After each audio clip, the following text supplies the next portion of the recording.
Hello everyone, I'm back again. Welcome you guys to my channel. I bet you were going through a lot of things today. Get on your bed, turn down your lamp, and listen to my stories. I'm gonna tell you now. Our channel is brand new and totally recorded by my real human voice. Please support our channel by hitting subscribe. Have a good night. The Middle Ages, known for knights and castles, were much more than warfare.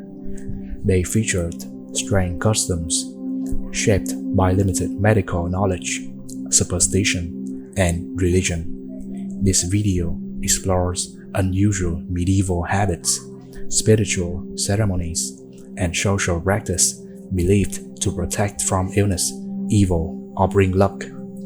From rare bathing to bizarre eating and rituals, these customs reveal the rich culture and ways people coped with life's uncertainties. Join me to discover how medieval life reflects humanity's search for meaning and survival through history. Part 1. Bathing once a year. The strange hygiene habit of medieval nobles. In the Middle Ages, personal hygiene habits were vastly different from those of the modern world. While today, daily bathing is considered essential and encouraged, many nobles in medieval Europe reportedly bathed only once a year or even less frequently. This practice stemmed from a complex mix of medical knowledge, religious beliefs, and social factors of the time. One of the main reasons lay in medieval medical theory and views about the human body. Physicians believed the body was governed by four humors: blood, phlegm, yellow bile, and black bile. The balance of these humors was thought to determine health. Bathing too often was believed to disrupt this balance, weakening the body's defenses and making a person more susceptible to illness. In addition, hygienic conditions were limited. Clean water was not always readily available, and bathing required considerable effort and time. Large castles had bathing facilities, but these were often used more as rituals than regular hygiene routines. Religion also played a significant role in shaping these habits. The Christian Church, which exerted profound influence over daily life, taught that excessive bathing could awaken lust or be a sign of vanity and pride. Consequently, many clergy advised moderation in bathing, encouraging people instead of cleanse their souls through prayer and repentance. Instead of bathing, nobles often used elaborately prepared perfumes and scented oils to mask body odor. Clean cloths for wiping were considered important means of maintaining cleanliness and demonstrating social status. This is why fragrance and cosmetics became symbols of luxury and power in medieval society. Public bathhouses, once prominent in Roman times, gradually disappeared during the Middle Ages. They were seen as places of sin, impurity, and disease transmission. Bathhouses closed and people shifted to more private hygiene practices. Although these bathing habits may seem strange or unsanitary to modern readers, they reflect the medieval mindset and challenges regarding medicine and society. The popular image of filthy medieval people in movies or fairy tales does not fully represent historical reality, which must be understood within its cultural and intellectual context. Part 2. Lavish feasts. The extravagant and peculiar eating habits of medieval nobles. In the Middle Ages, feasts among the European nobility were not merely occasions for eating, but grand events designed to display power, wealth, and social status. These banquets often lasted for hours, sometimes even days, with elaborate preparations and formal rituals, turning every meal into a festival of color and sound. One of the most notable features of this feast was the use of rare and expensive spices such as saffron, cinnamon, nutmeg, and cloves. These spices were not only added to enhance flavor, but also served as symbols of wealth and status due to their high cost and exotic origins. Medieval chefs often created visually striking dishes by using natural plant or mineral-based dyes. Food was intricately decorated, allowing diners to enjoy the meal not only through taste, but also visually. For example, soups might be dyed a bright red with beetroot, or patties tinted pale green from herbs. Moreover, peculiar and sometimes shocking dishes appeared on noble tables. Historical records mention the serving of unusual items such as fork-tails, horse heads, fermented meat, or even raw meat, showcasing diversity and uniqueness in culinary art. These dishes also served as a means for hosts to demonstrate the authority and the ability to procure rare food. Beyond the food itself, great attention was paid to banquet rituals. Guests were served by attendants dressed in lavish costumes, accompanied by music performances, dances, and entertainment. Each feast was a significant social event where political alliances were reinforced and social status asserted. However, the high protein, heavily spiced, and fatty diet led many nobles to suffer from gout, obesity, and digestive problems. Nonetheless, this extravagant eating habit remained a symbol of power and wealth in medieval society. Part 3. Natural hair dyes. The peculiar beauty secret of the Middle Ages. In the Middle Ages, appearance and beauty were important markers of social status, especially among the nobility and upper classes. One popular beauty method was hair dyeing, but unlike modern chemical dyes, people used natural ingredients with sometimes peculiar recipes by today's standards.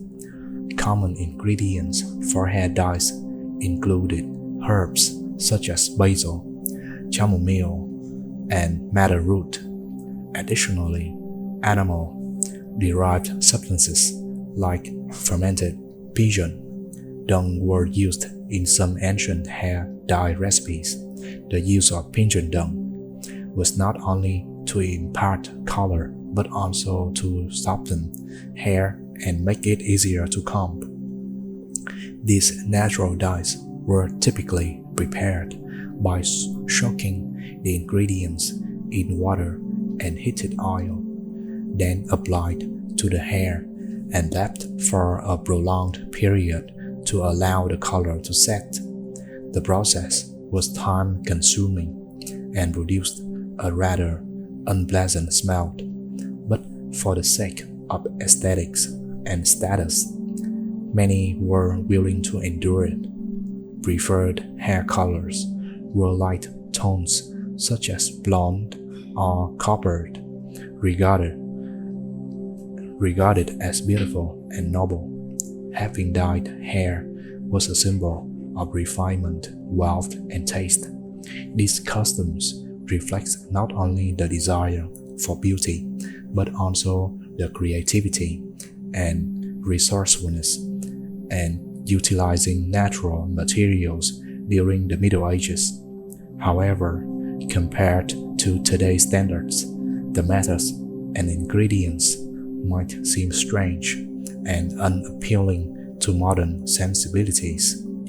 Part 4. The Eating Wine Custom, the peculiar drinking culture of the Middle Ages. In medieval European society, wine wasn't merely a refreshing beverage, but an essential element in social, religious, and political rituals. Drinking parties, also known as the custom of eating wine, were elaborate and formal occasions designed to display luxury, strengthen social bonds, and forge political alliances. One of the most peculiar and distinctive aspects of this custom was the way wine was consumed. Instead of drinking it directly, many nobles and community members practiced holding wine in their mouths and then spitting it out for others to drink or use it to soak foods and desserts. This act symbolized sharing, trust, and tight-knit communal bonds. Moreover, wine was often mixed with herbs and spices such as cinnamon, cloves, and medicinal herbs to create medicinal wines, believed to enhance health, cure illnesses, or bring good luck. These types of wines were highly favored among the nobility and clergy, and were used during festivals, religious ceremonies, and important receptions. However, drinking wine wasn't just a matter of enjoyment, but also governed by strict rules of etiquette and morality. Excessive drinking or drunkenness at feasts was considered rude and even a moral offense. Drinking contests with strict regulations were organized to control behavior and maintain the community's dignity while providing a festive yet orderly atmosphere. The custom of eating wine isn't only a unique cultural trait, but also reflects the complexity of the relationship between people, social rituals, and religious beliefs in the Middle Ages. Through this, we see how people used beverages not only for refreshment, but also as a means of communication and assertion of social status. Part 5. Herding cattle and bathing in streams, the peculiar habit of medieval commoners.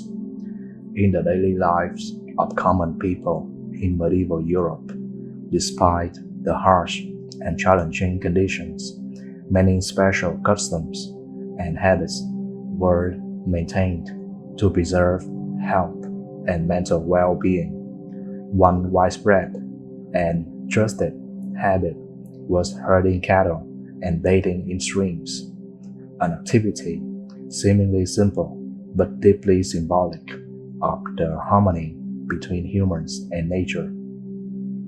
Herding cattle wasn't merely the care of livestock, but also an opportunity for people to connect with their environment. They spent hours guiding their cattle across vast fields and winding forest trails shaded by trees.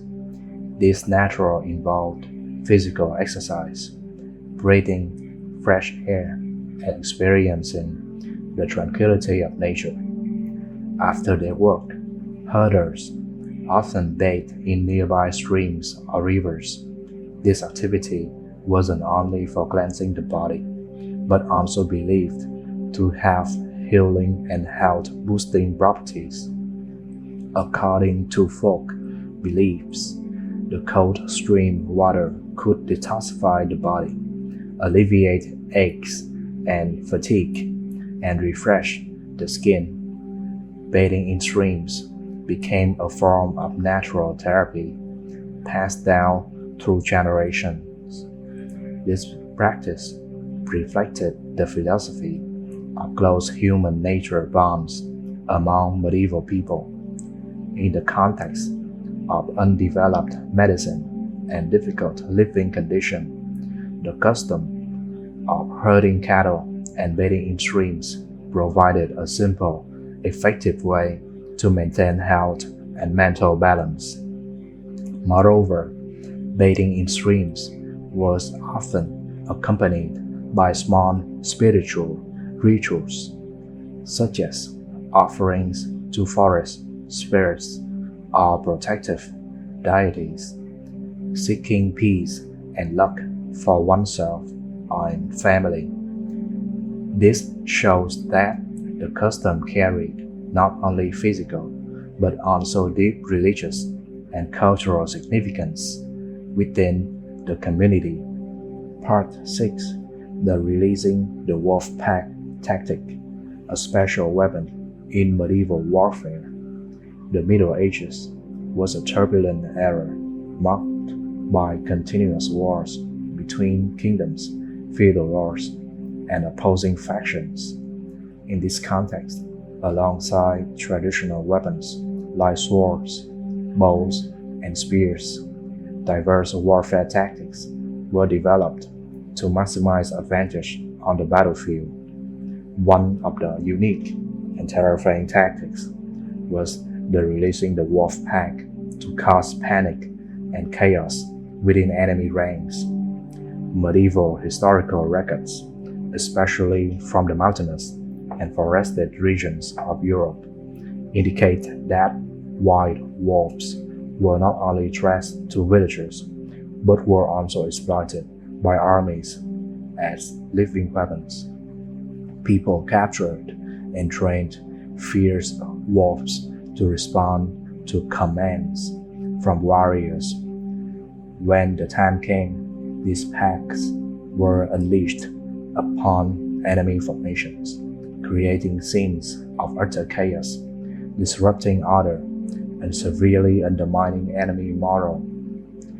More than just physical attackers, the wolf packs served as a powerful psychological weapon. Soldiers facing ferocious wild dogs often panicked, lost direction, and reacted poorly.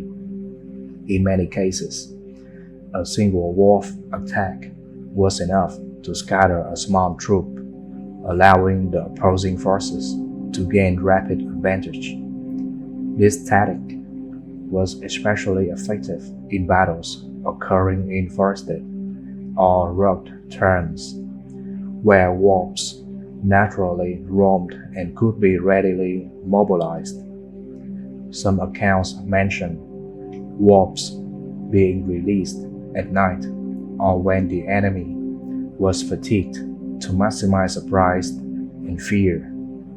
However, using wolves in warfare required exceptional courage and skill from the handlers. Wolves, being wild animals, were difficult to control entirely and could sometimes turn on their handlers or comrades if not managed carefully. Besides wolves, other animals such as hunting dogs, wild boars, falcons, and other birds of prey were also trained for combat and recognized purposes to demonstrate the remarkable creativity and adaptability of medieval people in utilizing our natural resources available. The tactic of releasing wolf packs not only exemplifies the brutality and harshness of medieval warfare, but also highlights how humans harnessed nature to survive and thrive under extreme conditions. Part 7. Celebrations after the Day of Victory. The strange and powerful festivals of medieval knights.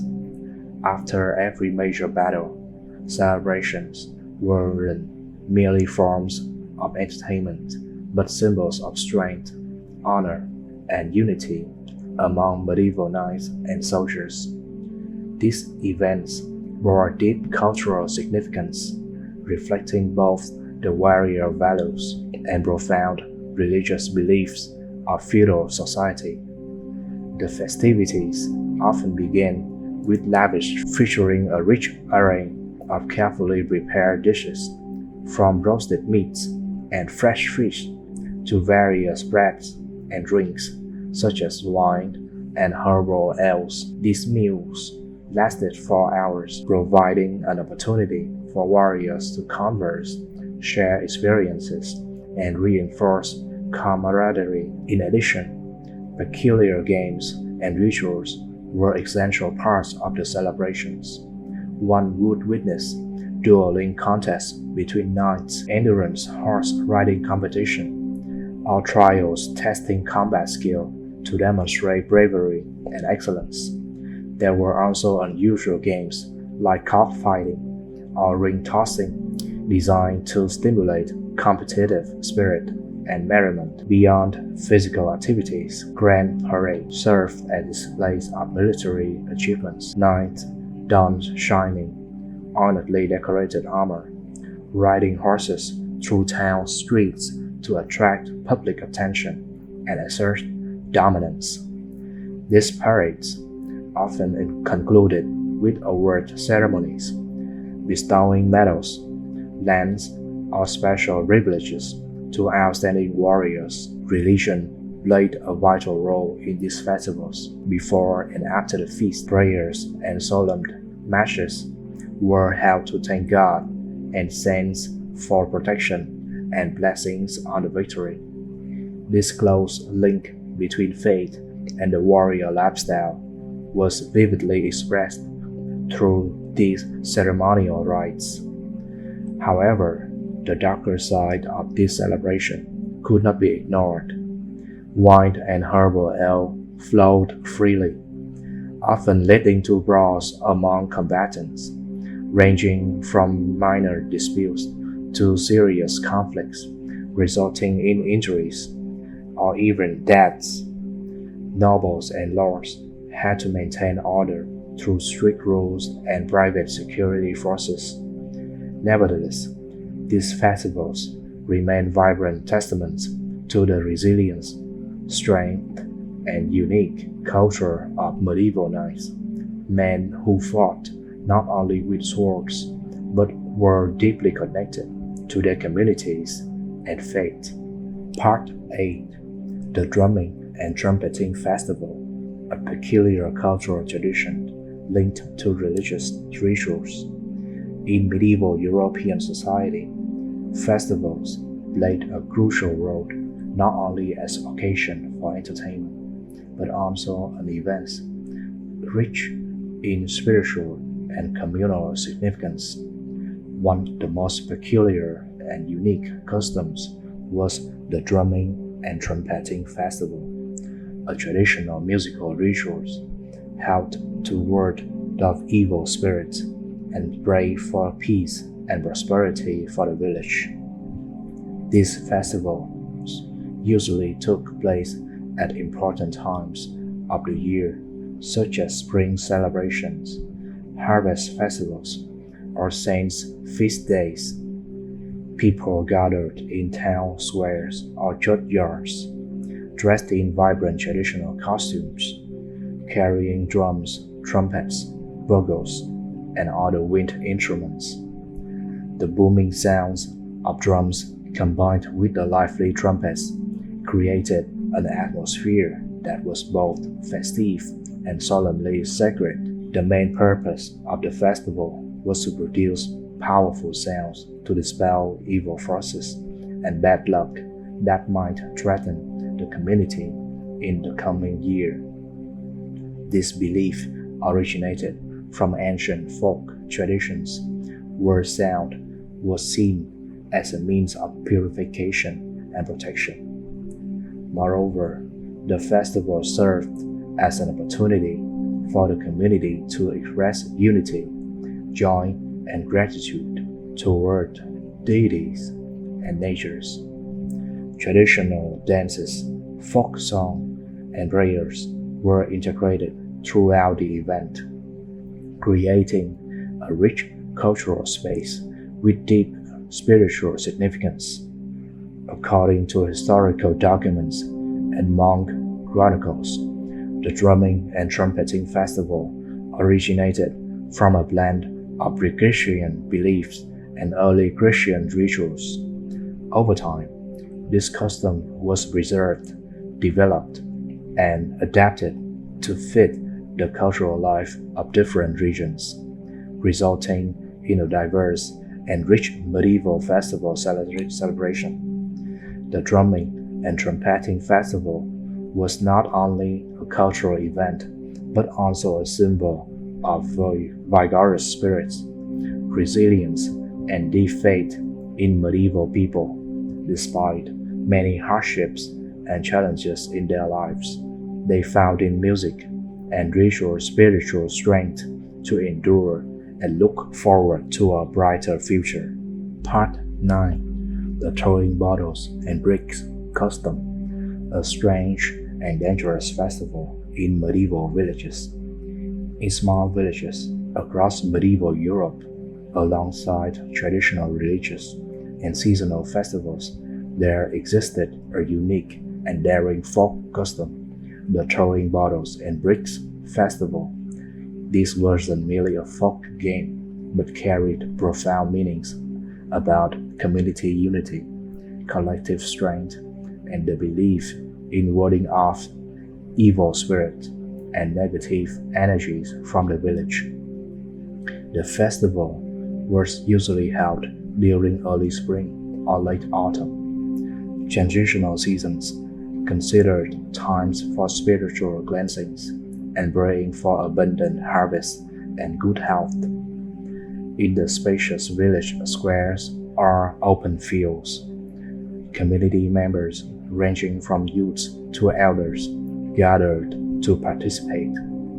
Each person was given old glass bottles or small bricks, readily available objects that could be thrown for to perform the rituals. The purpose of throwing bottles and bricks wasn't simply for amusement, but held a high ritual significance according to folk beliefs.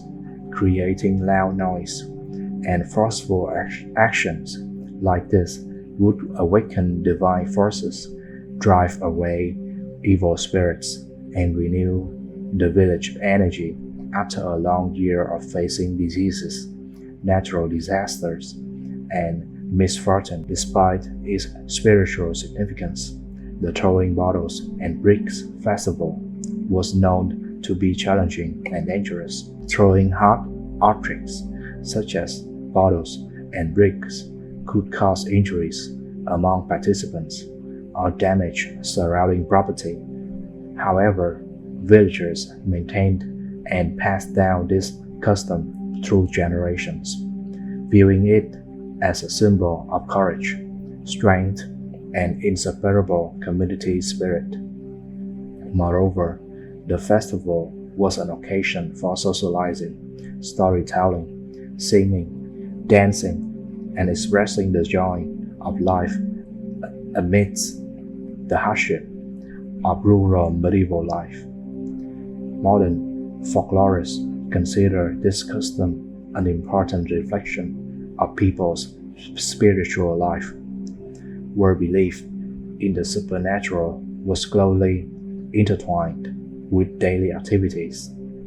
The Throwing Bottles and Bricks Festival vividly illustrate the richness, diversity, and privacy of medieval folk culture, as well as how people faced difficulties with faith, collective spirit, and unique traditional rituals.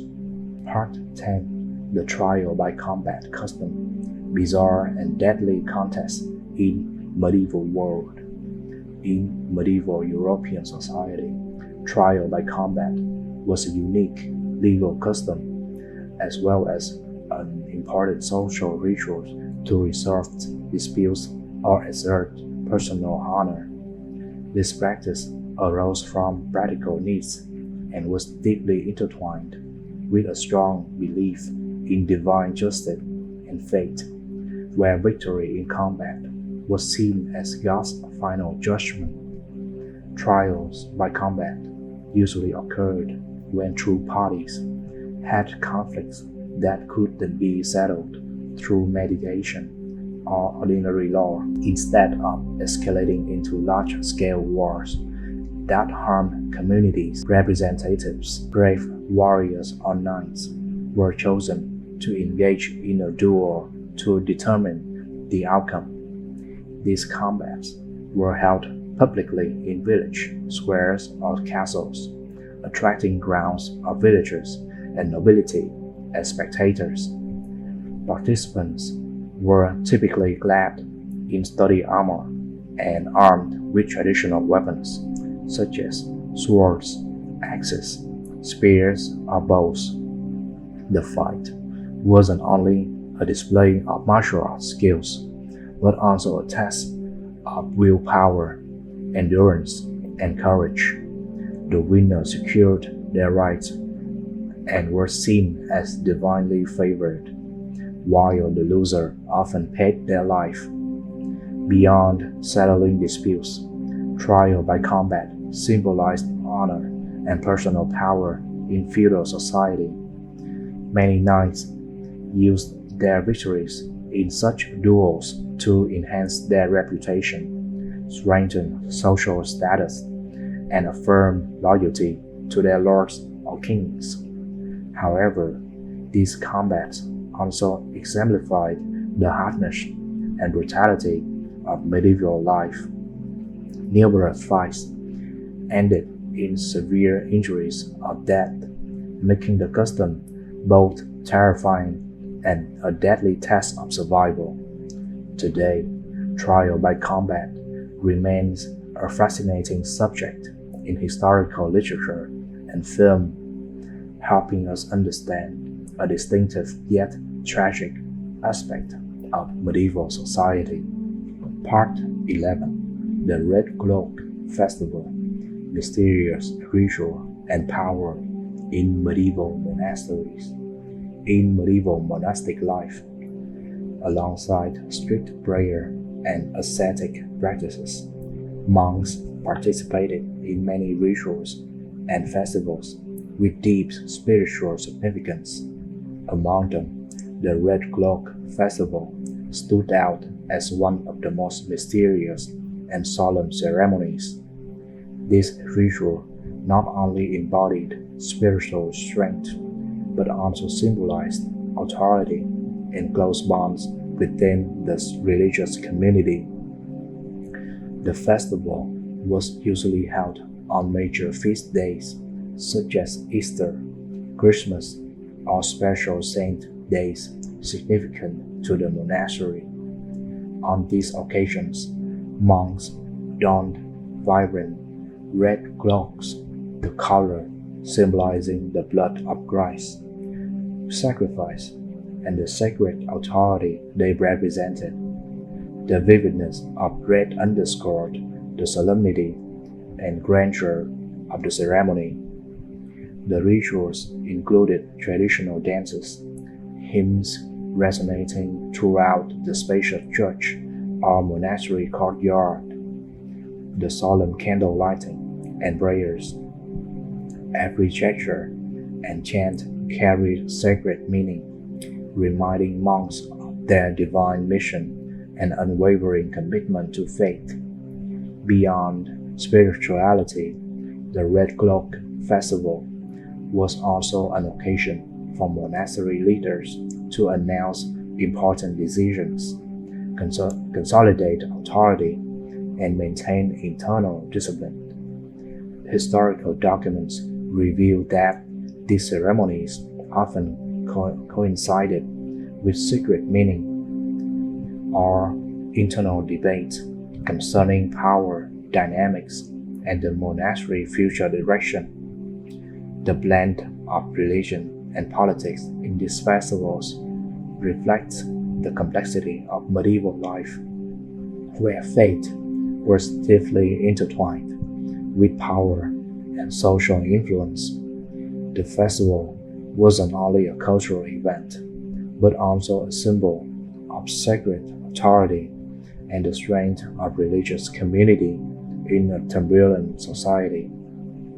The Red Cloak Festival clearly shows how medieval monasteries weren't only centers of faith, but also powerful institutions with extensive influence over the political and social life of their time. Part 12. The finger check custom, a strange method to determine identity and marital status. In medieval European society, especially in the small and isolated communities, determine a person's identity and marital status was crucial, directly affecting rights, responsibilities, and social reputations. One little known and peculiar custom was the finger check, a method of assessing a woman's marital status or fidelity by examining marks on her fingers. According to this custom, scars, small tattoos, or distinctive marks on the fingers could reveal much about a woman's past, such as whether she had been married, deceived, or remained loyal to her husband. These signs were considered irrefutable evidence in marital disputes or moral allegations. The finger check was typically performed during civil trials or religious ceremonies related to marriage. The woman had to present her hand for detailed examination by a representative or priest. The results could significantly influence the community's judgment on her character and rights. Additionally, in some cases, this custom was used to verify identity in inheritance disputes or property ownership conflicts. Finger marks served as an ancient form of fingerprint, distinguishing individuals in societies where documentation were scarce. Although this method may seem unscientific and strange by modern standards, it reflects the social realities and cultural values of the Middle Ages, where belief and tradition played key roles in community life. Part 13. The Mask Festival, Mystery and Disguise Custom in Medieval Cities. In medieval cities and towns, the Mask Festival wasn't only a time for entertainment, but also a rich cultural rituals reflecting the diversity and complexity of social and spiritual life. The festival combined joy, belief, and social values, illustrating how people of the era confronted social boundaries and expressed themselves through the art of disguise. The festival usually took place during spring celebrations, carnival, or important religious feast days such as Saints' Days. Participants wore elaborately crafted masks made from materials like leather, paper, wood, fabric, and even precious metals like gold and silver. Masks depicted mythological figures, monsters, spirits, and historical and legendary characters, creating a mysterious and magical atmosphere. Wearing masks allowed participants to temporarily escape their real social status, breaking down class and rank barriers. During these days, peasants might masquerade as nobles.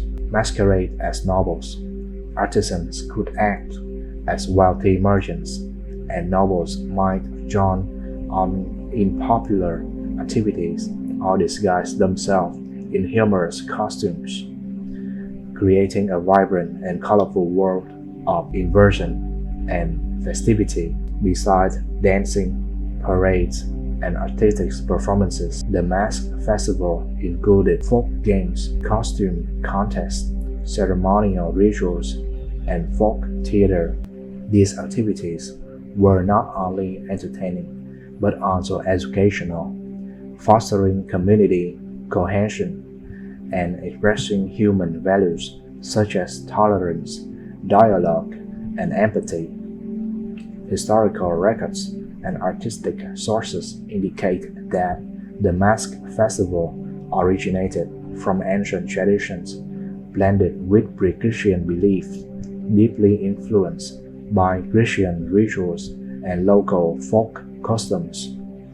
Over centuries, the custom was preserved, developed, and adapted, becoming an indispensable part of medieval cultural and spiritual life.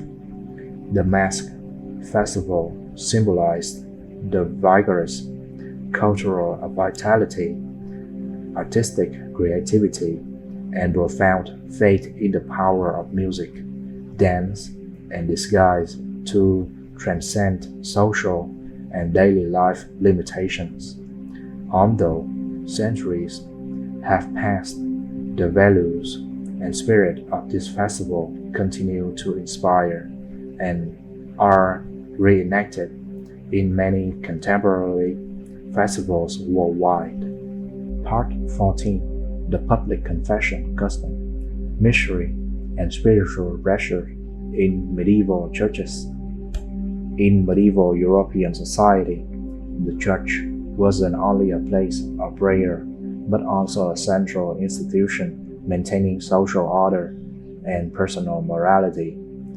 One of the most stringent and educational customs was public confession, requiring offenders to admit their sins before the community, a stark contrast to the private confession familiar today.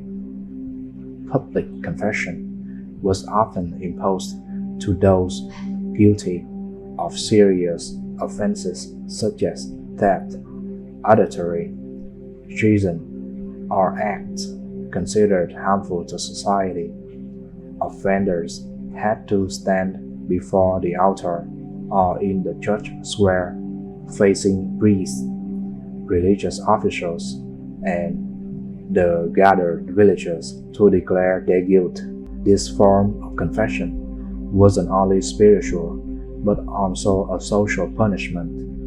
Offenders frequently faced harsh penalties like public whipping, ostracism, bans from community activities, or being forced to perform service duties, such as for the church and villagers as a means of atonement. The severity and public nature of the custom exerted great psychological pressure, encouraging genuine repentance and return to the righteous path. Simultaneously, it served as a tool to educate the community, warn others against wrongdoing, and maintain social stability in an era when legal systems were underdeveloped. Although harsh, the public confession custom deeply reflected the church authority in medieval social life, where faith and law intertwined closely to govern people. It also illustrates the complex relationship between individuals, communities, and religions in history. Part 15: The Funeral Procession Custom, Mysterious Rituals and Beliefs about Death in the Middle Ages. In medieval European society, death wasn't merely the end of life, but considered a sacred spiritual event associated with numerous profound rituals and beliefs. One of the most special and mysterious customs was the funeral procession, a ceremonial parade of the deceased body through populated area before burial. Funeral processions were typically held for individuals of high social status, nobility are cases where death had significant community impact. The deceased body, placed in an elaborately decorated coffin, was carried out with utmost solemnity and reverence. The procession included priests, relatives, community members, and many villagers, forming a sacred parade through streets and squares. The rituals aimed not only to honor the deceased, but also to pray for the soul's peaceful rest and to ward off evil spirits and negative influences of death upon the living.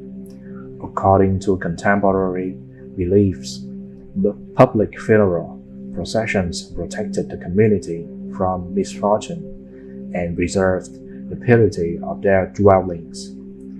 The procession was often accompanied by prayers, hymns, candle lighting, and extended ritual ceremonies. In some regions, it was combined with folk festivals or cultural activities to transform grief into hope and renewal for the community. This custom represents the fusion of religious faith, folk culture, and medieval perceptions of death. It reflects respect for the deceased and highlights the community role in sharing and overcoming loss.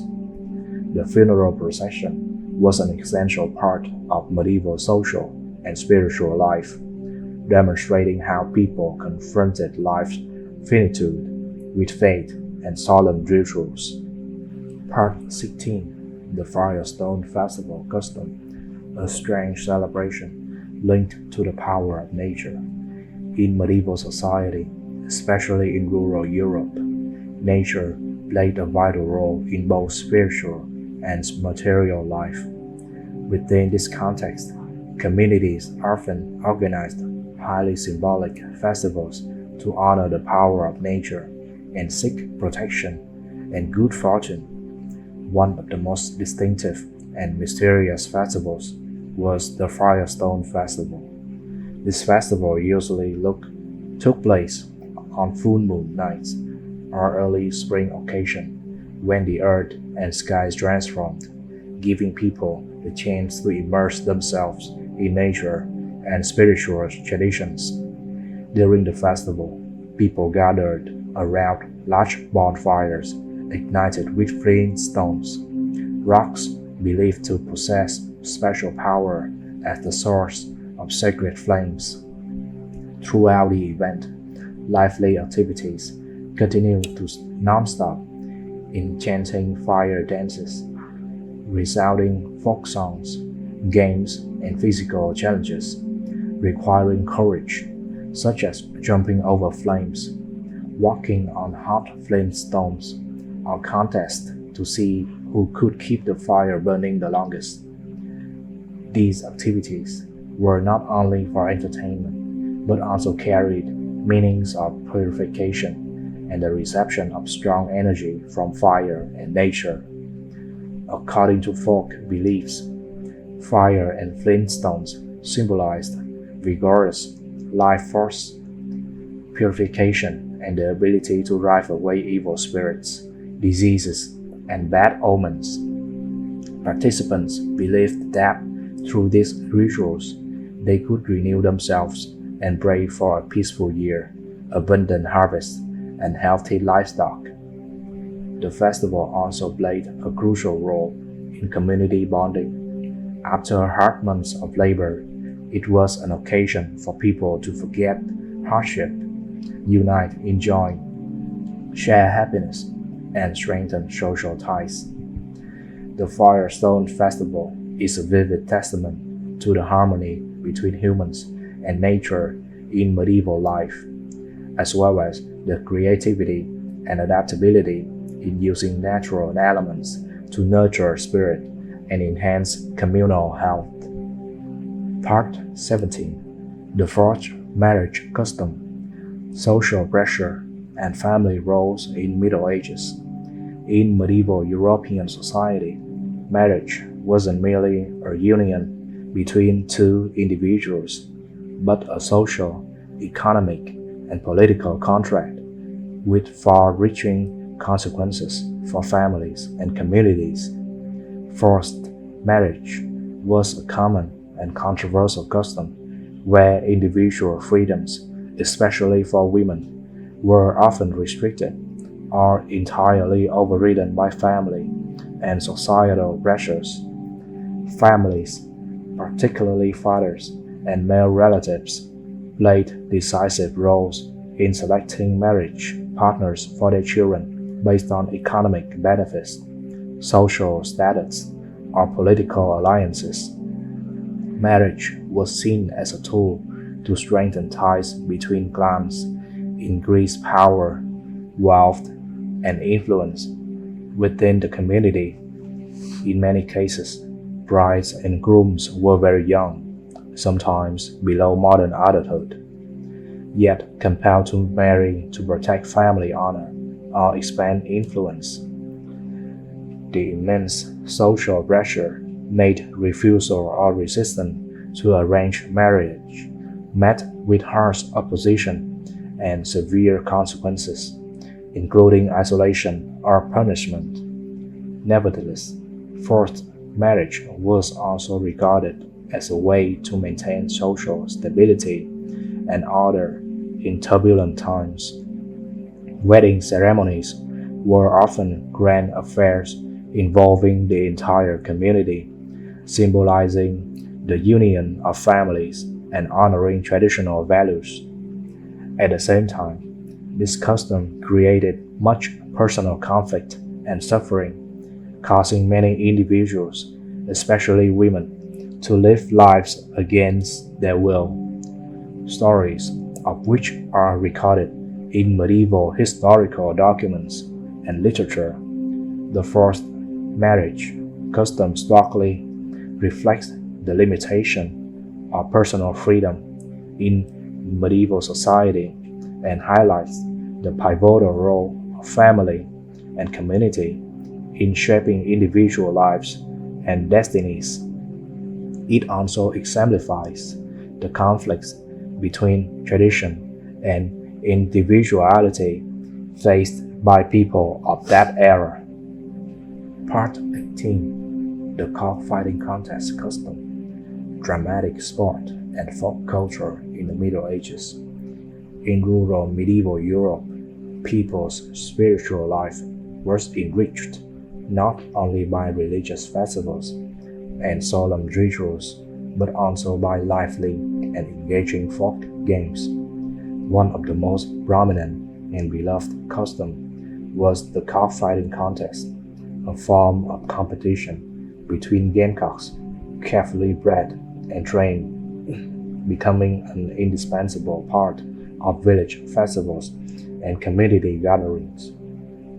Cockfighting contests typically took place during major holidays on village fairs, creating a lively and enthusiastic atmosphere.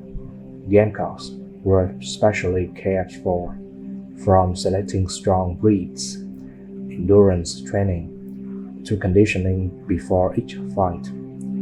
The cockfighting arena was usually a small fenced area where spectators could watch the intense and dramatic battles between two roosters.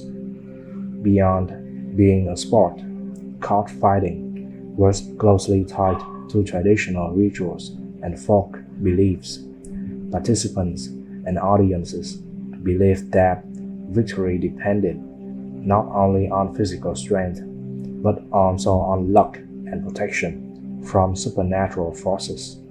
Therefore, before each fight, owners often performed ancestor worship ceremonies and prayed to deities for protection and favorable outcomes.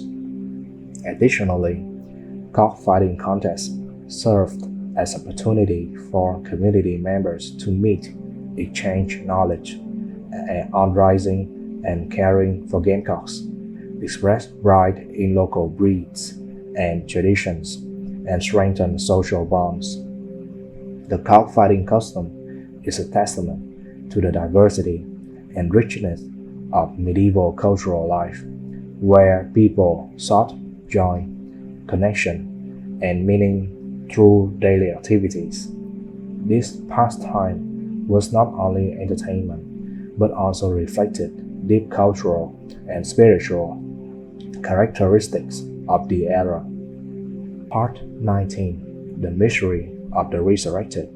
Cases of Revival in the Middle Ages. In medieval society, medical knowledge was limited, and many aspects of death remained mysterious to people of the time. This led to strange cases recorded in chronicles and historical documents about individuals declared dead but unexpectedly revived, phenomena known as the resurrected. These cases often occurred in remote areas or impoverished families where medical means to accurately determine death were scarce. In many instances, death was diagnosed based on signs like cessation of breathing or pulse without modern tests, leading to tragic mistakes. Some stories recount how those prepared for burial suddenly opened their eyes, moved, or cried out, causing shock and fear within the community. While such events brought joy to relatives, they also raised questions about life and death, and suspicions of supernatural intervention or miracles. Faith in these miracles was bolstered by clergy and churches, who regarded them as signs of divine power or the presence of saints. Many people made pilgrimages to sites where resurrection occurred, hoping for healing or blessings. However, these cases also created legal and social difficulties, especially concerning inheritance rights and the individual's role in the community. The issues of someone declared dead but living posed significant challenges to medieval law and society. The story of the resurrected is not only a fascinating legend, but also a testament to the complex interplay of limited medical knowledge, religious faith, and social life in the Middle Ages.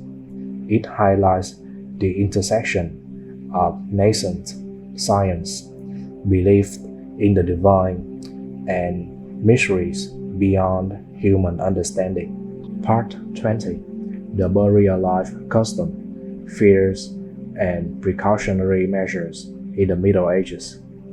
In the Middle Ages, medical knowledge was very limited, and accurately determining death was a significant challenge.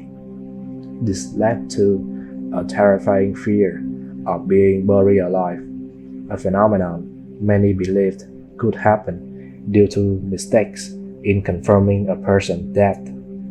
This fear was not only personal, but also a profound social and spiritual issues affecting funeral practices and burial rituals. To prevent such occurrences, many communities developed unique and creative precautionary measures.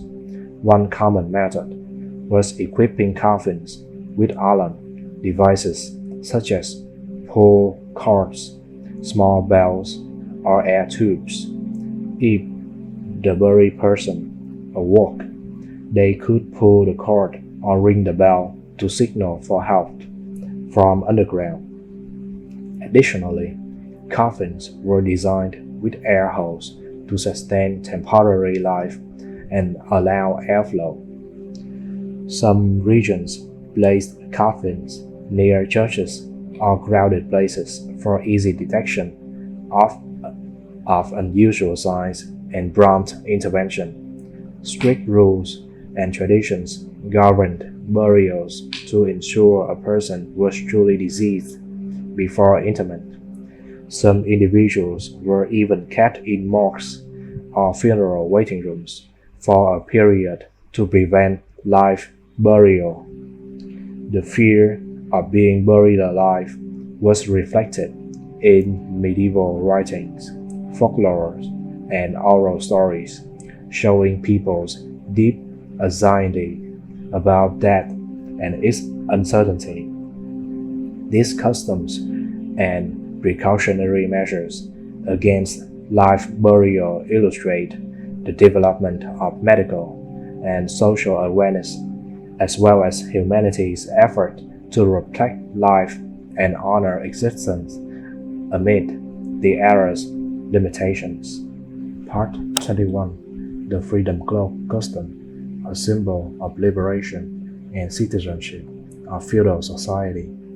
In medieval European society, becoming a free person was not merely a legal status, but a profound social and psychological transformation. The custom of the freedom cloak became an important symbolic ritual, marking the transition from the status of slave, servant, or dependent to that of a free citizen with full rights and responsibilities within the community. The freedom cloak was typically made of fine fabrics with distinctive colors and patterns to distinguish the wearer from those still unliberated.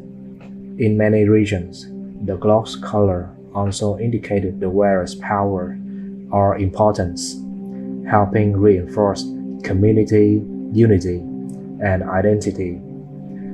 The ceremony of presenting the freedom cloak was usually held during formal events, presided over by lords, officers, or nobles. It was a momentous occasion when the recipient not only received a garment, but also community recognition of their changed social status. Becoming a free person came with valuable rights such as land ownership, freedom of movement, and participation in the village economic and political activities.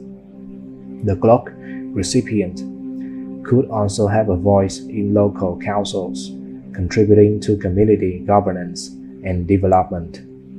This custom reflects the evolution of feudal social structures and the struggle for freedom and justice by lower classes. It symbolized the aspiration to overcome social constraints and achieve a more autonomous life. Moreover, the freedom cloak custom inspired many stories, legends, and literary works in the Middle Ages, where the image of the cloak wearer was often associated with heroes, leaders, or influential figures who positively impacted society. Part 22. The Mystery of Eternal Flame, the never extinguishing fire in medieval monasteries. In medieval Europe, the eternal flame was regarded as a sacred symbol reflecting faith and the undying existence of the soul. Many large monasteries and churches established and maintained these flames over centuries, with special care from monks and the religious community. The flame was typically placed on main altars or special chapels where it was never allowed to go out. Maintaining the continuous fire was not a physical task, but also a profound spiritual responsibility, symbolizing God's light guiding the way and the immortal life of Christian faith. Historical records tell stories of monasteries enduring wars, plagues, and other severe trials, yet the eternal flame never extinguished. The perseverance and dedication of monks in safeguarding this flame became a great source of inspiration for the surrounding community. The eternal flame was also associated with various religious ceremonies and festivals, where monks gathered to light candles, sing hymns, and perform prayers to strengthen faith and unity. It was believed that the flame could ward off spirits, evil spirits, protect souls, and bring peace to the community. The mystery of the eternal flame attracted interest not only from theologians but also from historians and scientists, especially regarding how a fire could be kept burning continuously during a time lacking modern technology. Hypotheses involving the use of flammable materials, special ventilation systems, or rotating fire keepers have been proposed to explain the phenomenon. The eternal flame is not only a religious symbol, but also a testament to the deep faith and spiritual strength of medieval people, demonstrating the resilience and inseparable bond between community and belief. Part 23. The Mystery of the Missing People. Strange Phenomena in Medieval Villages. In medieval European rural communities, the sudden disappearance of individuals was a mystery that caused fear and widespread speculation among villagers and clergy alike. Those who vanished could be ordinary peasants, children, or even members of noble families, disappearing suddenly without leaving traces or clear explanations. Chronicles and folk legends record that many disappearances were attributed to supernatural or malevolent forces such as demons, witches, or restless spirits. People believed that deep forests, dark swamps, or caves near the village were homes to mystical creatures responsible for kidnapping or mysterious vanishing. Clergy and priests often held exorcism, prayers, and rituals to protect communities from these invisible dangers. They also acted as mediators, explaining phenomena through religious narratives and reminding villagers to live moral lives to avoid punishment from dark forces. However, beyond mystical explanation, the experiences also reflected real anxieties and hardships of medieval life, such as poverty, family conflicts, disease, and natural dangers. Migration, tax evasion, and actual kidnappings also contributed to this mysterious vanishing. The phenomenon of missing people became an important part of cultural, spiritual, and social life in the Middle Ages, inspiring numerous mysterious stories, legends, and unresolved questions, attracting the attention of historians and cultural researchers alike. Part 24. The King's Stone Burial Rituals. Mystery and Spiritual Power of Sacred Stones. In the Middle Ages, burial ceremonies were not merely about placing the deceased body to rest, but were significant events rich in spiritual and cultural symbolism, particularly for kings and nobles. These ceremonies were grand affairs imbued with symbols of power and sanctity, with the king's stone burial rituals emerging as a mysterious and legendary tradition. In royal tombs or those of prominent figures, sacred stones were carefully placed inside the body or within the coffin. These stones were not ordinary but selected meticulously from sacred lands such as mountain peaks, mysterious caves, or ancient temples. They were believed to contain supernatural energy capable of protecting the soul, warding off evil spirits, and maintaining peace for kingdom. The rituals accompanying the burial of these stones included solemn processions, prayers, and candle lighting ceremonies. These acts expressed respect for the deceased and reinforced communal faith and unity around the departed king, as well as a desire to shield the dynasty from external threats. Beyond their spiritual role, the sacred stones symbolized power and permanence. They represented the resilience and immortality of the dynasty and were treasured heirlooms passed down through generations. From an archaeological and historical perspective, stones found in royal tombs continue to intrigue researchers.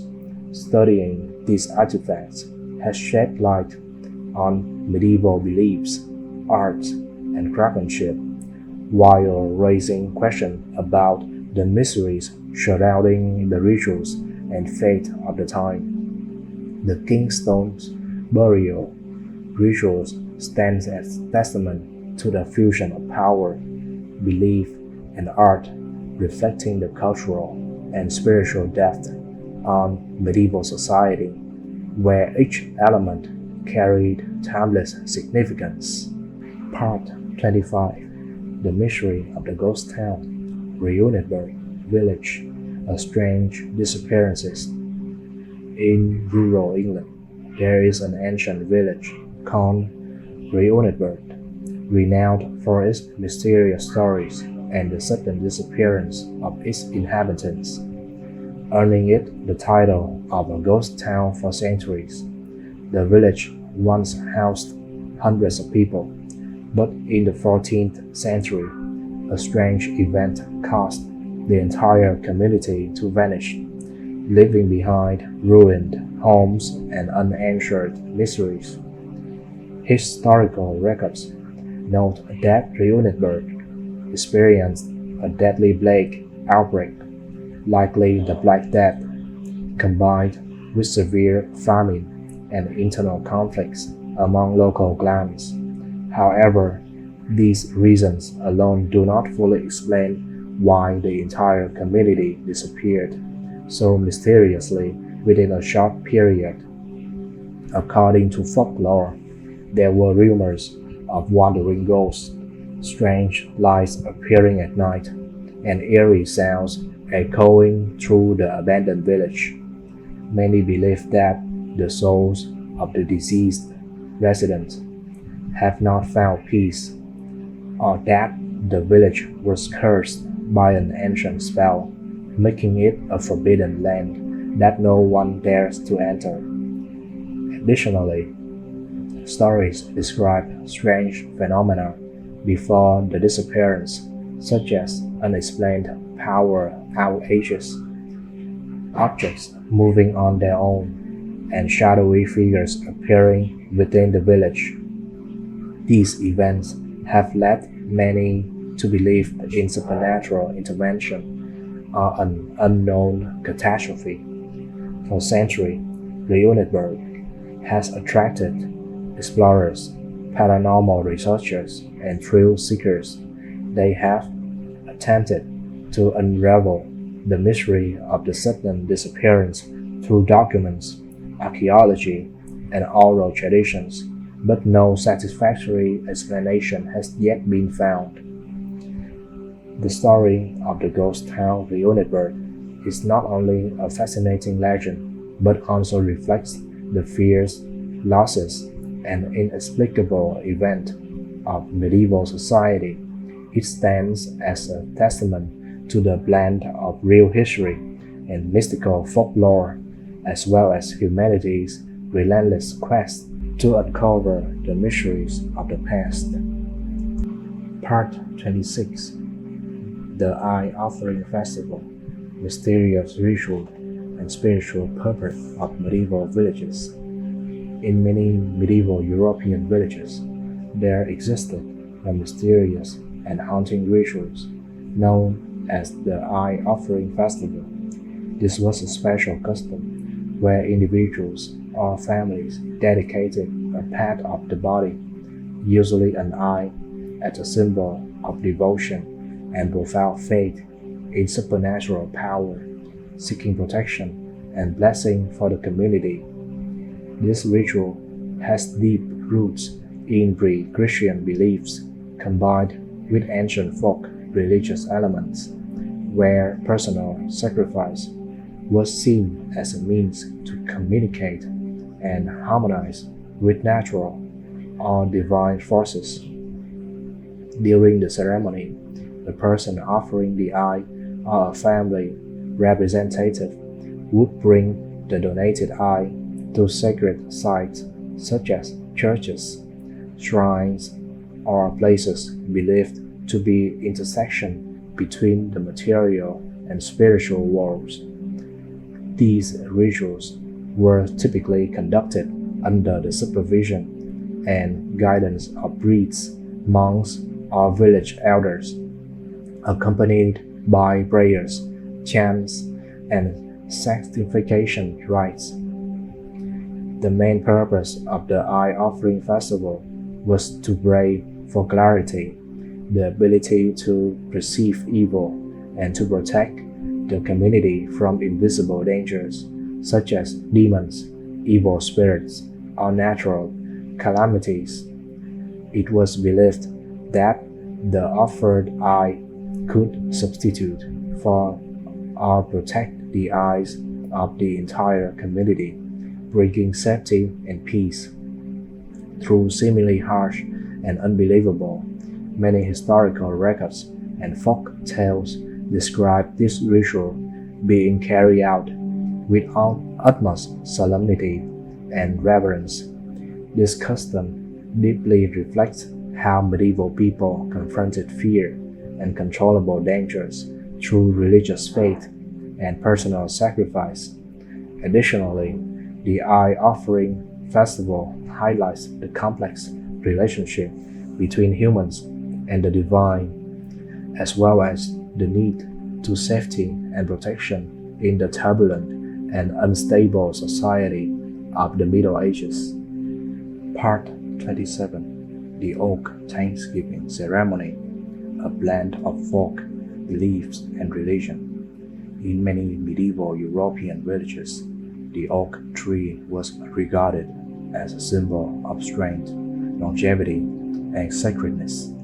The custom of the oak Thanksgiving ceremony was a traditional ritual held annually to remember and honor the oak tree, hoping to receive protection and blessings from nature and supernatural forces.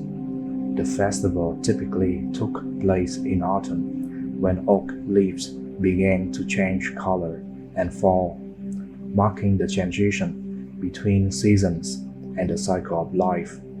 People would offer gifts such as fruits, bread, and wine beneath ancient oak trees, praying together and singing folk songs. The blend of folk beliefs and Christian elements made this ceremony diverse and rich, with priests and monks participating to bless and lead the prayers. This ritual not only showed respect for nature, but also helped strengthen community spirit and the bond between humans and their environment. The oak Thanksgiving ceremony reflects how medieval people found balance between ancient traditions and new faith, demonstrating deep reverence of nature and the source of life. Part 28: The Tonsured One's Custom, the Mystery of Secret Orders in the Middle Ages. In medieval Europe, alongside mainstream churches, there existed many secretive orders and sects with unique customs and rituals. Among them was the custom of the tonsured ones, monks or devotees, who shaved their heads in a distinctive manner, symbolizing renunciation of worldly life and spiritual purification. The most common tonsure was a circular shaving around the ground, representing the eternal cycle of life and death, as well as rebirth and sanctification. The act of shaving wasn't only physical, but also carried deep spiritual and religious meaning, expressing humility and commitment to monastic life.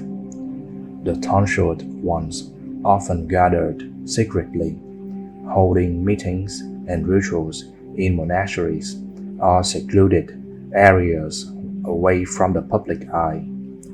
During these ceremonies, they performed prayers, chants, and exoteric rites to strengthen spiritual power and protect communities from evil forces.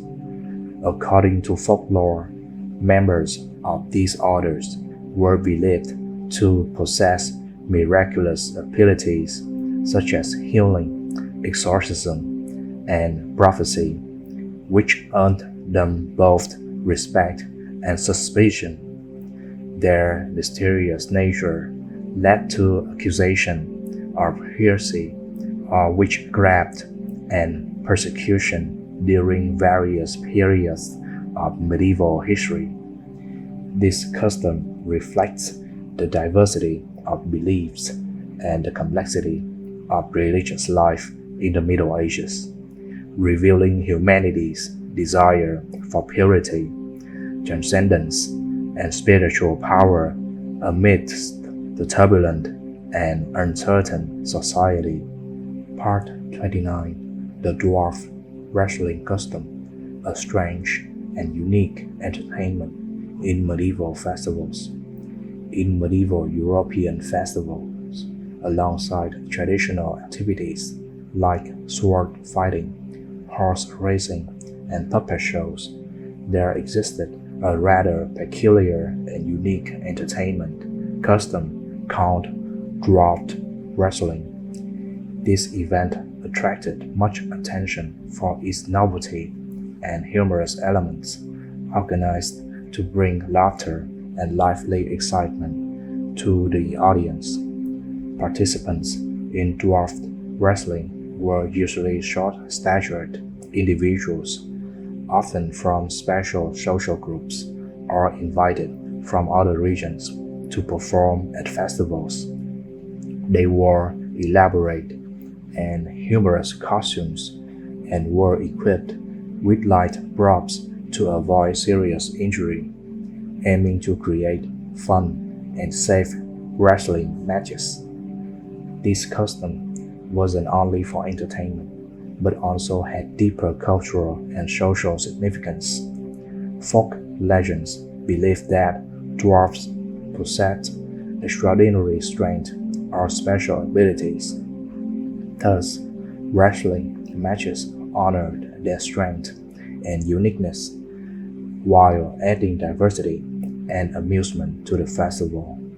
However, from a modern perspective, this custom might be seen as inappropriate or disrespectful, but in medieval society, it reflected how people sought joy, uniqueness, and community bonding through communal activities. Moreover, dwarf wrestling provided opportunities for participants to showcase agility, skill, and sportsmanship, alongside humor and entertainment.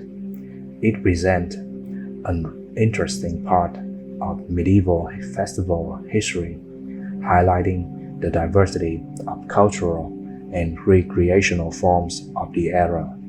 Part 30. The Ghost Wedding Custom, a mysterious ritual, and its meaning in medieval society. In the Middle Ages, alongside traditional weddings, there existed a special custom rich in spiritual meaning called the Ghost Wedding. This custom was performed to appease unsettled spirits, especially who died young, unmarried, or suddenly before completing marriage rites. When a person died unmarried, families and communities would organize a substitute wedding, inviting relatives or hiring people to play the roles of bride and groom to conduct the marriage ceremony on behalf of the deceased. The ritual aimed to bring peace to the departed soul and prevent misfortune and distress from affecting the living family and community.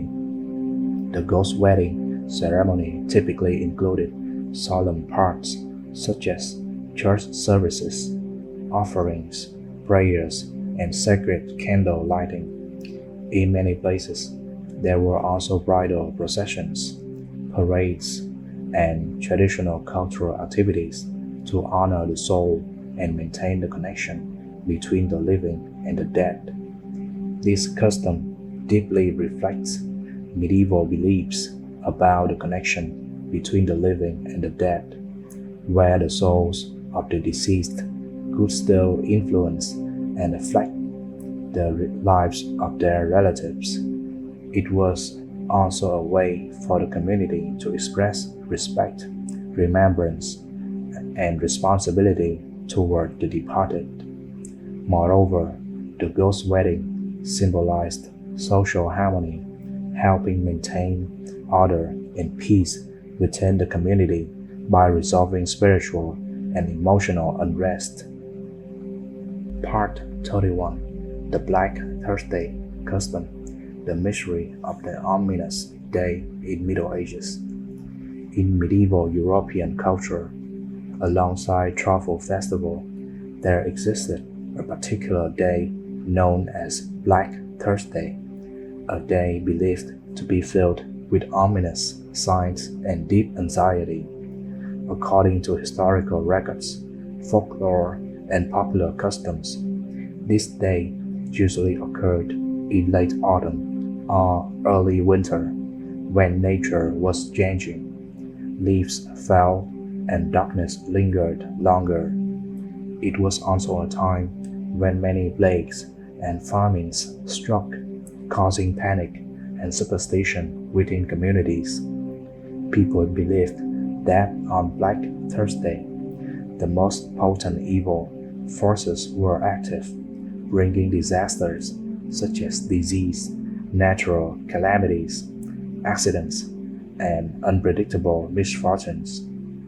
Therefore, strict taboos were observed, avoiding going out, refraining from large gatherings, and limiting contact with strangers. Customs included lighting candles indoors to ward off darkness and evil spirits, continuous prayer, recitation, and maintaining silence to avoid attracting malevolent ghosts. Many families held small rituals to protect their homes and loved ones from harm. Additionally, Black Thursday was linked to numerous stories and legends about strange occurrences, ghost sightings, and unexplainable supernatural phenomena, deepening the fear and reverence for this day.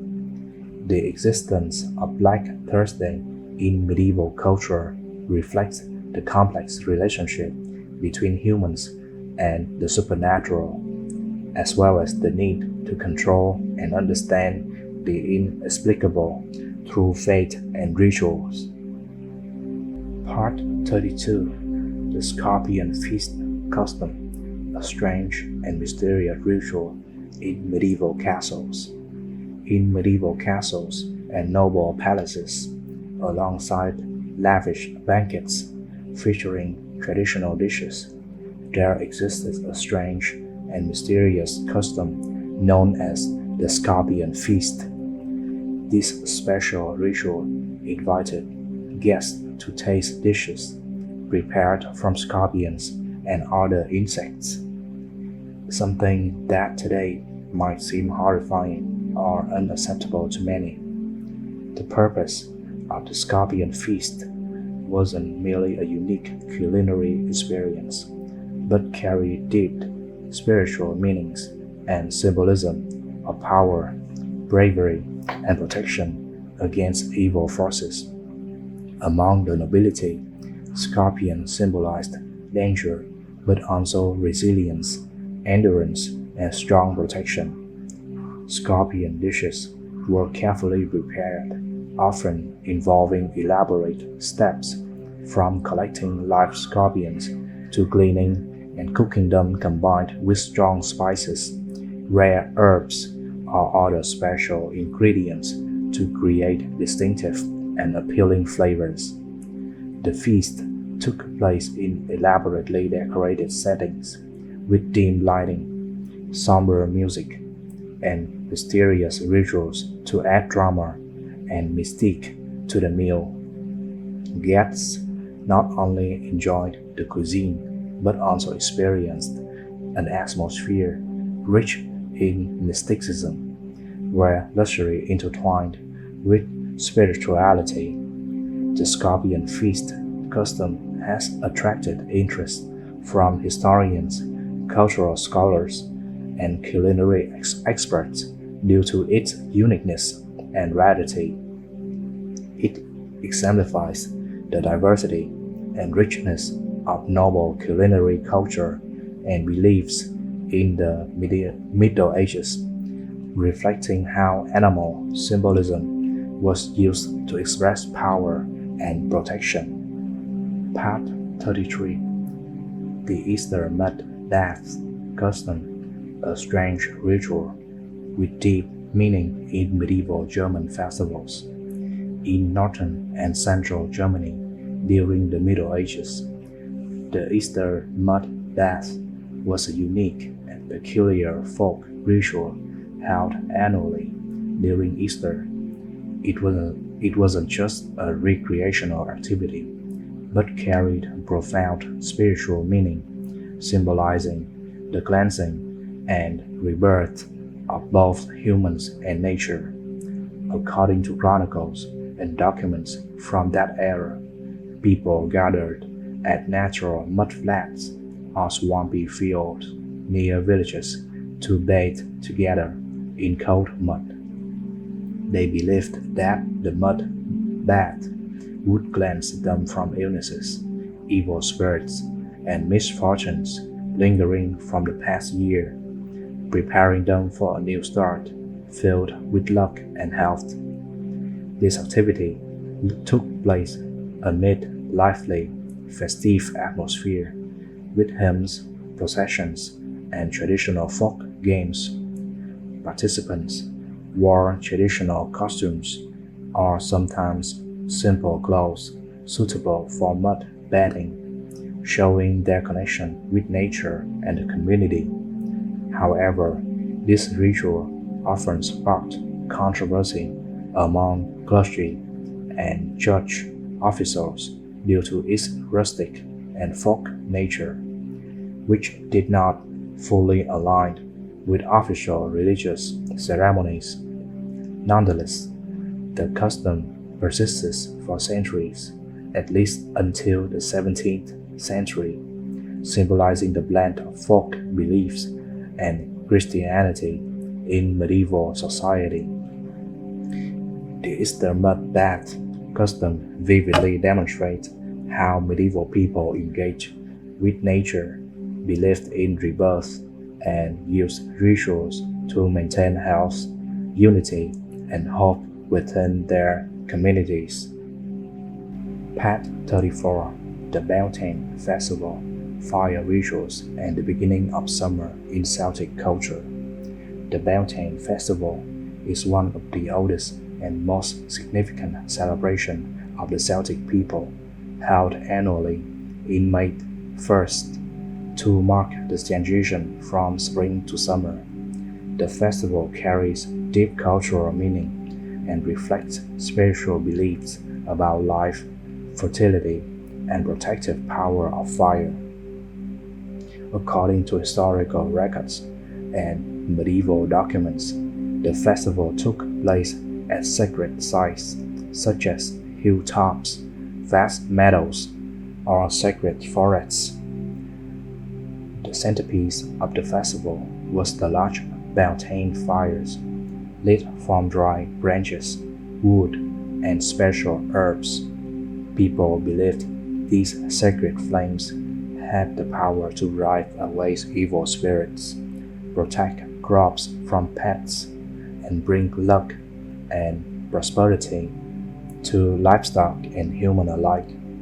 Throughout the festival, participants would dance, sing traditional songs, and perform ancient rituals such as leaping over the fires for purification and receiving divine protection. It was also an occasion for community bonding, expressing harmony with nature and gratitude towards the supernatural forces. In addition, the festival included cultural activities such as maypole weaving, the crowning of the king and queen of the festival, symbolic representative of life and fertility, along with various folk games and festivities. Although Beltane originated from folk beliefs, throughout the Middle Ages it became intertwined with Christian elements and was continuously celebrated as an important part of spiritual and cultural life. The festival not only preserved traditions but also demonstrated the resilience of ancient beliefs within a changing society, serving as a testament to the fusion of past and present in medieval European culture. Part 35. The Trial by Fire Custom, a ritual that tests purity and justice. In medieval Europe, the trial by fire was a legal and religious custom used to determine truth, justice, and purity of an accused person. This ritual is well documented in legal codes and chronicles of the period and was an integral part of the judicial system and religious belief. During the trial, the accused or the person needing to prove innocence would touch or hold a hot object, such as a red-hot iron rod, or walk through fire. Afterwards, the wound would be bandaged and observed for several days to see signs of healing and infections. It was believed that if the wound healed quickly and remained uninfected, it was a sign of purity and divine protection. Conversely, infection indicated guilt.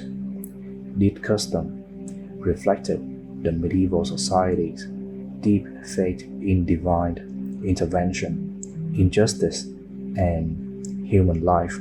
However, it was also a cruel and unscientific method, leading to much controversy and eventual abandonment in later centuries. The trial by fire wasn't only a legal custom, but also symbolized the close relationship between religion and law in the Middle Ages, showing how society sought justice in the absence of medical and scientific knowledge. Part 36. The Autumn Festival in Germany, the straw burning and flag planting ritual for crop protection. The Autumn Festival was one of the most important events of the year for rural communities in medieval Germany. It was a time to express gratitude to nature and supernatural forces for a bountiful harvest and to pray for protection over crops and health for the coming year. A distinctive and peculiar ritual recorded in many historical documents was the straw burning and flag planting ritual. People gathered dry straw from the recent harvest and burned it in large piles during the evening, creating bright fires that illuminated fields and villages. Around the fire, They planted small colorful flags, often red, white, and yellow, handmade and decorated with religious symbols or patterns believed to bring luck and protection. The straw fire was believed to have cleansing power, driving away evil spirits, corrupt pets, and safeguarding people from misfortune. The flags symbolized protection and prosperity, enhancing the solemnity of the ritual. The festival included more than just burning straw and planting flags. It features lively activities such as traditional singing, dancing, and folk games, creating a vibrant and festive atmosphere. Villagers organized tug-of-war contests, boat races, and intellectual games to foster community bonding. The ritual took place in late autumn after the agricultural work was done, symbolizing the end of a farming cycle and preparation for the harsh winter. The straw burning and flag planting custom reflects the close relationship between humans and nature and how traditional beliefs were used to protect and sustain life. It also testifies to the rich cultural and spiritual life of medieval communities where simple acts like burning straw and planting flags held deep and sacred meanings. Part 37: The Saint Nicholas Festival: Origins, Legends, and Deep Meaning of Santa Claus. The Saint Nicholas Festival, celebrated annually on December 6th, is one of the oldest and most important traditional customs in many parts of Europe, especially Germany, the Netherlands, and the Nordic countries. This ritual dates back to the Middle Ages and is well documented in chronicles and folk traditions. Saint Nicholas, the patron saint of children, the poor, and sailors, is honored through solemn ceremonies and meaningful community activities. Legend tells him as a compassionate bishop who helped many poor people and especially protected children from harm. During the festival, children received small gifts such as sweets, fruit, or toys, placed in shoes or stockings hung by the fireplace or windowsill. This gift-giving act represents charity, sharing, and the hope of bringing joy to children during the cold winter.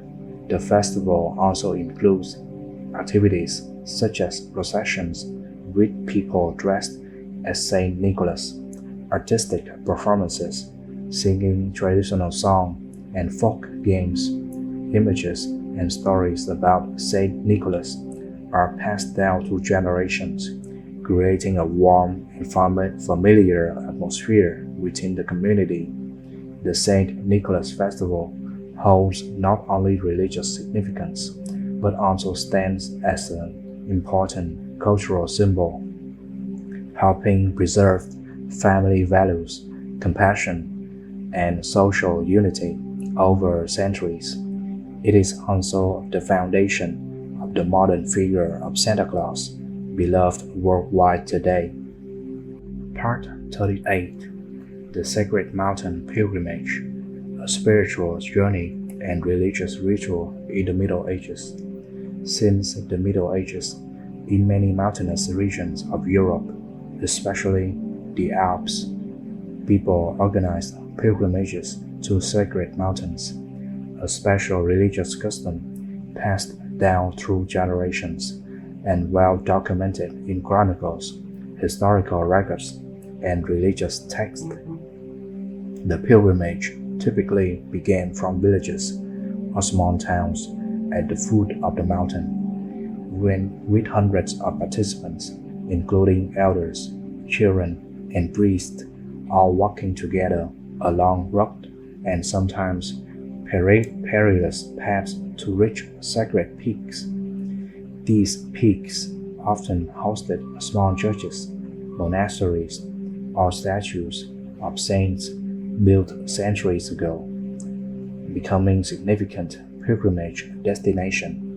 The purpose of the journey wasn't only religious rites to pray for health and peace for families and communities, but also spiritual purification, seeking forgiveness for sins, and a profound connection with Christian faith. Upon reaching the summit, priests conducted solemn masses, incense offerings, prayer recitation, and hymn singing. Pilgrims offered flowers, candles, and other sacred items at altars or statues, expressing reverence and unwavering faith. The festival atmosphere was solemn and sacred, yet filled with communal emotions and joy. Participants experienced a harmonious blend of majestic nature and deep spiritual devotion. This custom symbolized the resilience and faith of medieval people in supernatural powers and provided opportunities for communities to exchange culture and traditions. Despite centuries passing, the sacred mountain pilgrimage continues to be preserved and developed, remaining a vital part of religious and cultural life in many European mountainous regions today. Part 39: The Feast of Roses, a symbol of love and resurrection in the Middle Ages. The Feast of Roses, also known as Feast of Roses, was one of the most important and meaningful spring rituals celebrated widely in monasteries, churches, and faithful communities throughout medieval Europe. This ritual is documented in chronicles and religious texts with rich symbolism of love, resurrection, and spiritual purification. Roses were regarded as sacred symbols of the Virgin Mary, representing compassion, purity, and God's unconditional love for humanity. On the feast day, churches were lavishly decorated with fresh roses, from the main altar to aisles and congregation areas. The main ceremony often included flower processions, where worshippers carried bouquets of roses, paraded through streets or monastery grounds, and sang hymns praising life and mercy. Priests conducted mass, offering prayers for peace, happiness, and spiritual rebirth for the community. Additionally, the festival was an occasion for community gatherings, cultural exchanges, and strengthening faith bonds, fostering strong social cohesion. Legends about the feast, origins, and miracles associated with roses and the Virgin Mary were retold, enriching people's spiritual life.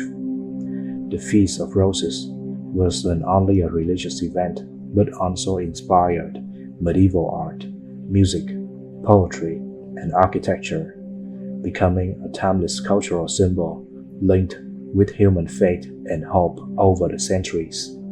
Part 40: The New Year Festival, Renewal and Purification Rituals in the Middle Ages. The New Year Festival in medieval Europe, though varying in date, often according to the Julian calendar or local calendars, was a special occasion for people to perform purification rites and pray for luck, health, and success in the coming year.